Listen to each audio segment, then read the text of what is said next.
Hi guys, and welcome to another morning in the chaotic garden. Today I thought we'd spend a little bit of time talking about fertilizers.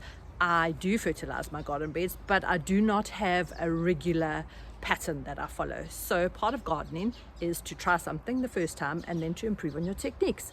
So I am going to make a conscious effort this winter, particularly to get into the habit of fertilizing my garden beds regularly. I'm going to do some research on it and share what the experts say and then take it from there. And I think in the back of my mind I've always been a bit concerned that if I over fertilize I'm going to kill my vegetables that are growing. So definitely research is important, but I've got 3 particular types of fertilizers that I'm going to chat about this morning. So come along and let's learn a little bit more about fertilizing.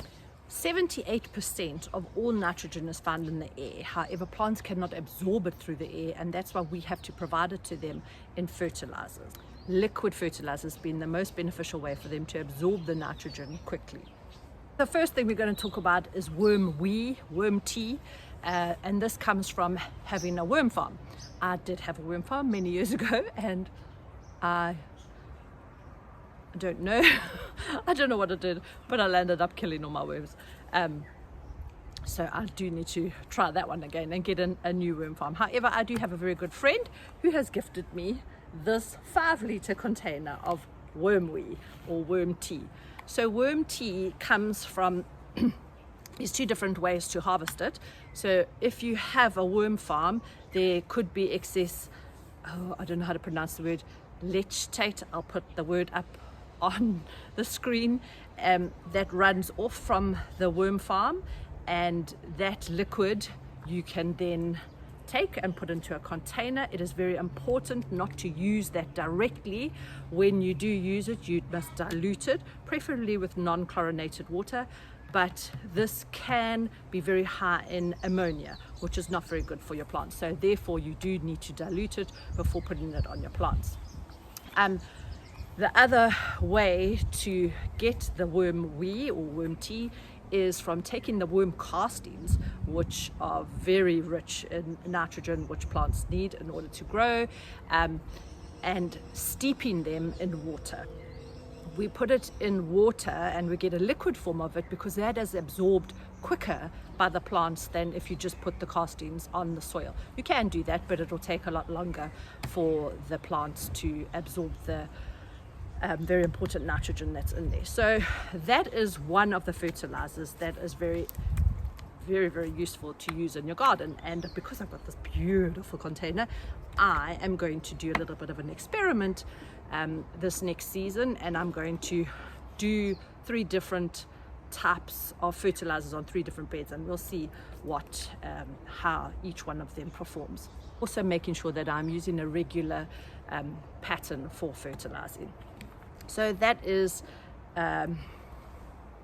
one of the fertilizers. And having a worm farm is actually really beneficial in so many different ways, because you can put all your kitchen scraps into a worm farm and they then break that all down, and you get the castings which you can use on your garden beds, and you can make worm or worm tea out of it. So nitrogen is the chemical that we are wanting to use to grow our plants bigger.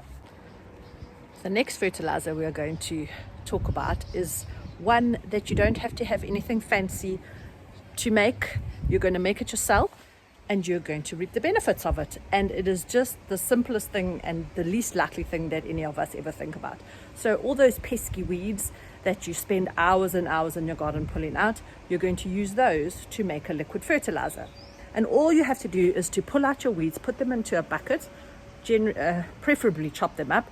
I haven't, but you can make them smaller, and then put them into a bucket and cover them with water. You then find something that can cover the container up so that you don't get any mosquitoes or anything laying eggs inside it.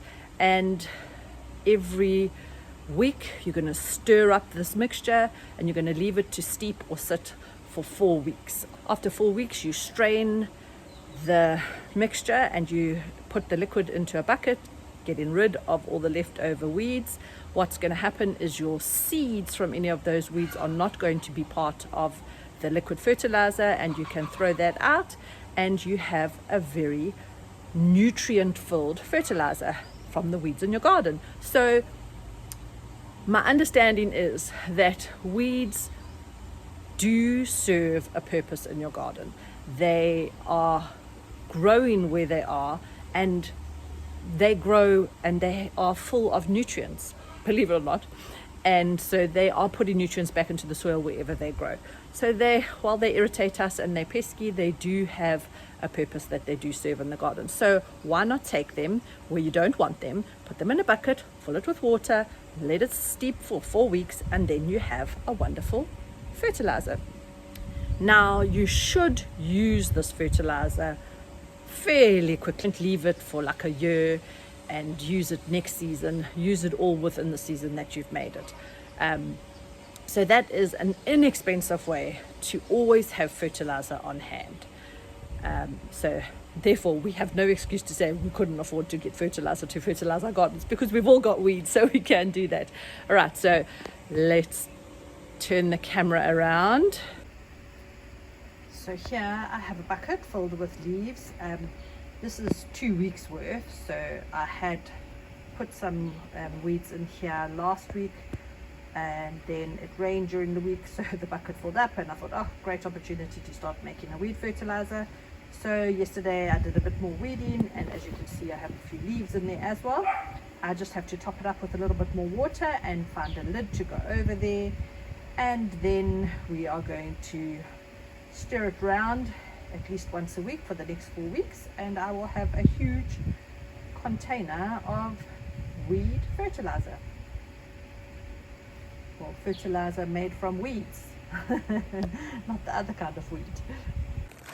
And my final fertilizer that I'm talking about today is the Wonder make. The final fertilizer I'm talking about today is the make called Wonder.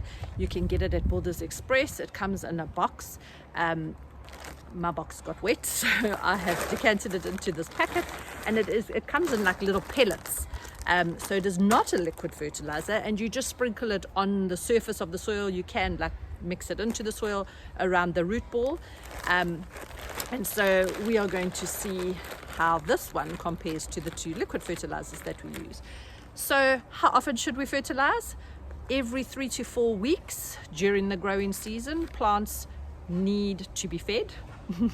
Possibly an epic fail on my part with my garden, and yet it still produced significantly, and I've been very happy with my production, but excited for getting into a regular pattern and seeing if I get even more produce.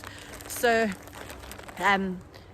yes, the plants need lots of nutrients: potassium, nitrogen, phosphorus, but a whole bunch of minerals that are required for plants to grow and be healthy and big and substantial, and I suppose also for us to be able to absorb those nutrients as well. We don't just want to eat vegetables that are just mediocre, and we want the vegetables that we are growing and eating to be sustaining us and filling us up and putting all those healthy things into our bodies so that we can in turn be healthy.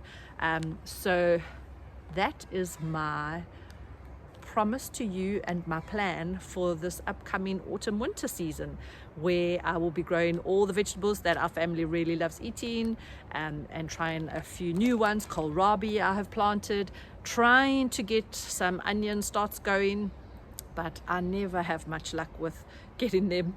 Anyway, being patient, giving them longer rather than shorter to take, and loving my little spray jug, which allows me to ensure that my seedlings are always misted over and have optimum conditions in order to take and to grow. You can even fertilize your new seedlings that are just starting to grow. So have a look here. My butterhead lettuce is up. I think these are either cucumbers from Thailand, or they are Thai aubergines. So those are looking really good, and so I'm going to fertilize those definitely. These are struggling a little bit, getting a little bit leggy. They are cauliflower.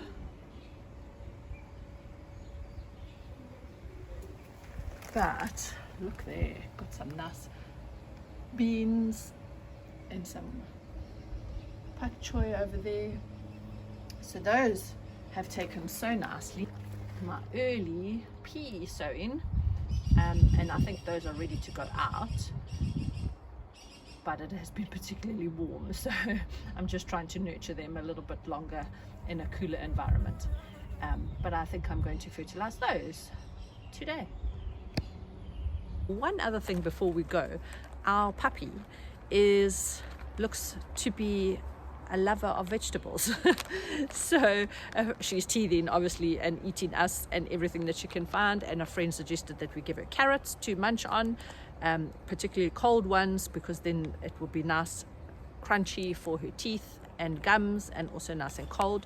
So we have done that this week, and she's really loved them. Lo and behold, last night she runs out into the garden and comes back onto the veranda with one of my aubergines and spent the next half an hour munching on that orb. And in one of my previous videos, when we had just got her, I did mention that some of my butternut have been munched.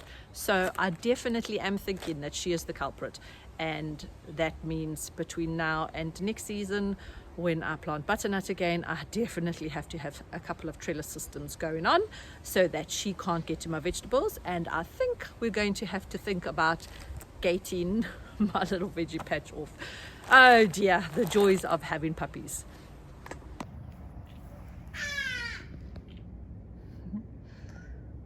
Venus and the aubergine.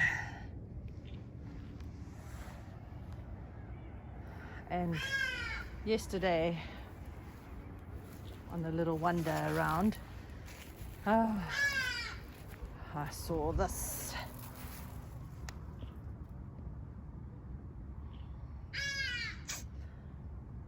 And I think I've lost 2 or 3 to her. Oh well. So I hope you've learned something new about fertilizing. Even if you get one thing out of the video, that's super awesome. And I just want to end off this video by saying happy fertilizing to all of you, and let's start some healthy new patterns in the garden, and may you all have a beautiful week ahead. Until next week, have a good one.